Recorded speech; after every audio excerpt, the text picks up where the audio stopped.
Napoleon Hill called this autosuggestion. Michael Losier called it the vibrational field. Most people work their entire lives without understanding this principle, and that's why they never become wealthy. Today, you're going to discover the invisible mechanism that turns desire into money, and why almost no one knows how to use it correctly.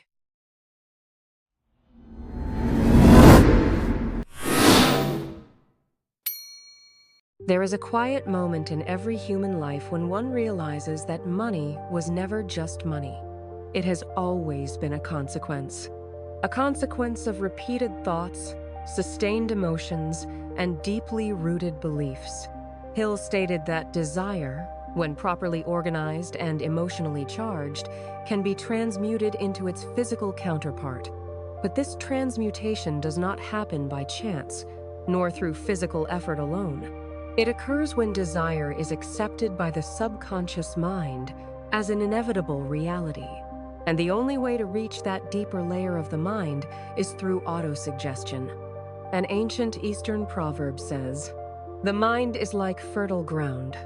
Whatever you plant consistently, you will inevitably harvest." Hill understood this deeply. That is why he insisted that desire must be specific, written down, affirmed, and felt, not as hope, but as certainty. When you understand this principle, something shifts. You stop searching for money outside yourself and begin to realize that the real work happens within. External reality starts to reorganize itself only after the subconscious mind accepts a new financial identity. This is the point few people ever reach, and this is exactly where the real journey begins. Most people believe the subconscious mind responds to logic. That is a fatal mistake. The subconscious responds to repetition, emotion, and mental imagery. Napoleon Hill made this clear when he stated, "Whatever the mind can conceive and believe can be achieved." But he was not talking about the conscious mind. He was referring to the deepest level, where beliefs become personal laws. Autosuggestion is the language of that level. It works like a command sent repeatedly until the subconscious mind accepts it as absolute truth. Bob Proctor, one of the greatest promoters of Hill's work, used to say, "You don't attract what you want, you attract what you are." And who you are has been shaped by the suggestions you have accepted throughout your life. Michael Losier explains this through the vibrational field. According to him, every sustained thought emits a frequency. Emotions act as amplifiers of that frequency. When thought and emotion come into coherence, the vibrational field becomes dominant. In other words, reality begins to respond not to what you desire occasionally, but to what you consistently vibrate. Hill never used the word vibration in a mystical way. He treated it as a psychological fact. The repetition of affirmations, accompanied by emotional belief, creates new mental pathways. Over time, these pathways become automatic habits, and habits determine actions. Actions determine results. There is an ancient Jewish parable that says, "A man sees the world not as it is, but as he is." The subconscious mind works in exactly the same way. It filters opportunities, people, and ideas according to what it has been programmed to recognize. This is why the supporting principles exist. Decision eliminates doubt. Persistence prevents the new program from being replaced by the old one. The mastermind reinforces the suggestion through environment. Everything converges toward a single objective: to keep the same mental image alive long enough for the subconscious mind to accept it as identity. When this happens, money is no longer chased. It is attracted as a natural consequence of who you have become internally. No autosuggestion works without emotion. Napoleon Hill was categorical in stating that faith is a mental state that can be induced through repeated affirmations. Faith, in this context, is not religion. It is emotional conviction. It is feeling before seeing. It is acting as if it already is. Wallace D. Wattles, author of The Science of Getting Rich, wrote that a thought held with a fixed purpose becomes power. That fixed purpose only exists when desire is accompanied by intense emotion. Emotion is the fuel that allows the suggestion to cross the critical barrier of the conscious mind. The subconscious mind does not understand isolated words.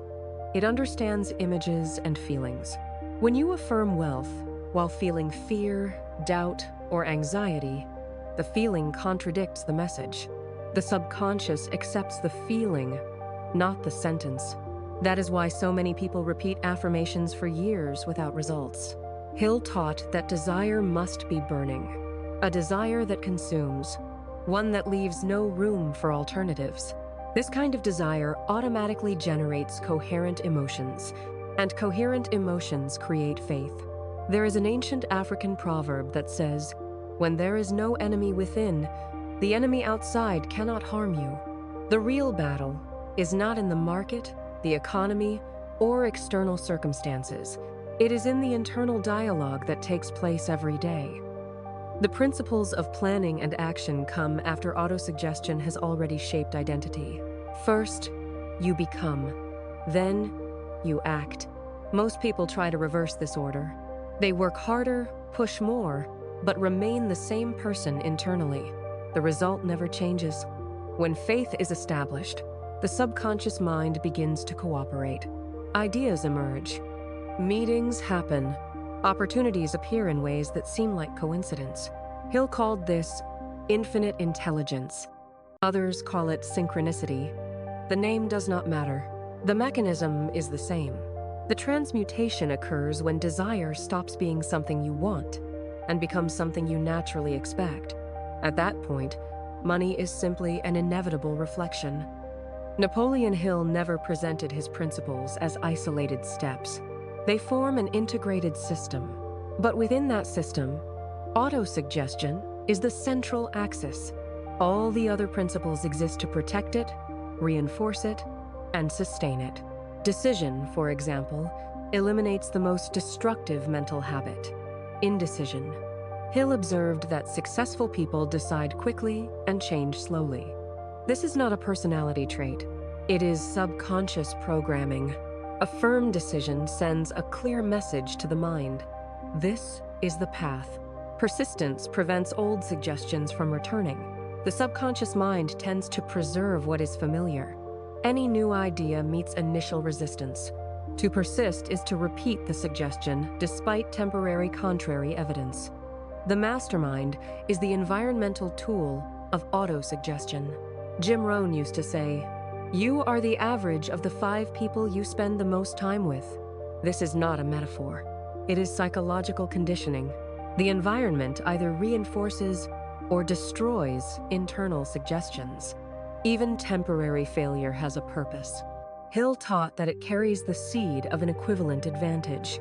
This interpretation transforms the emotional meaning of failure, preventing it from being recorded as a limiting belief. There is a Christian parable that says the wise man builds his house on the rock, not on the sand. Autosuggestion is that rock. Without it, any strategy collapses. When you understand this, you stop searching for miracle techniques. You realize that the real work is keeping the mind aligned, repeatedly, daily, until the subconscious mind accepts the new pattern as normal. All lasting wealth is born from a consolidated identity. Before it exists in your wallet, it must exist in your mind. Hill stated that you must see yourself as the person who has already achieved the goal, not out of arrogance, but out of psychological coherence. Charles Haanel, in the Master Key System, said that the outer world is a reflection of the inner world. This is not abstract philosophy. It is practical observation. People who see themselves as prosperous make different decisions, even before results appear. The subconscious mind controls habits. Habits control actions. Actions control income. When autosuggestion alters identity, habits change automatically. Discipline stops being effort and becomes natural expression. There is a Chinese proverb that says, "The best time to plant a tree was 20 years ago." The second best time is now. Mental reprogramming works the same way. The past does not matter. What matters is the suggestion you sustain today. Hill never promised easy wealth. He promised inevitable wealth for those who understood and applied the principles correctly. This requires constant mental vigilance. Unmonitored thoughts turn into negative suggestions. When you take responsibility for the content of your mind, you take control of your financial destiny. At that point, money stops being a distant goal and becomes a logical consequence of who you have become. The transmutation of desire into money is not magic. It is mental science applied with emotional discipline. Autosuggestion is not about repeating empty phrases. It is about consciously taking control of what will be accepted as truth by the subconscious mind. Napoleon Hill spent decades proving that success leaves clues. Michael Losier showed that those clues have a frequency. Joseph Murphy revealed that the subconscious never fails to execute clear instructions. They all said the same thing using different words. The moral of this story is simple and profound. You are not trying to create wealth. You are trying to become the person for whom wealth is natural. As long as you treat money as something external, it will remain distant. When you understand that it is an internal reflection, everything changes. Reflect deeply. What suggestions have you been repeating to yourself every day? Do they lead to abundance or to limitation? The answer to this question shapes your financial future more than any external strategy ever could. And if this knowledge resonated with you, know that this is only the beginning. There is much more to explore, understand, and apply. Thank you for watching this video. Please subscribe to our channel and like this video. Also, turn on the notification bell so you don't miss our future posts. See you in the next video.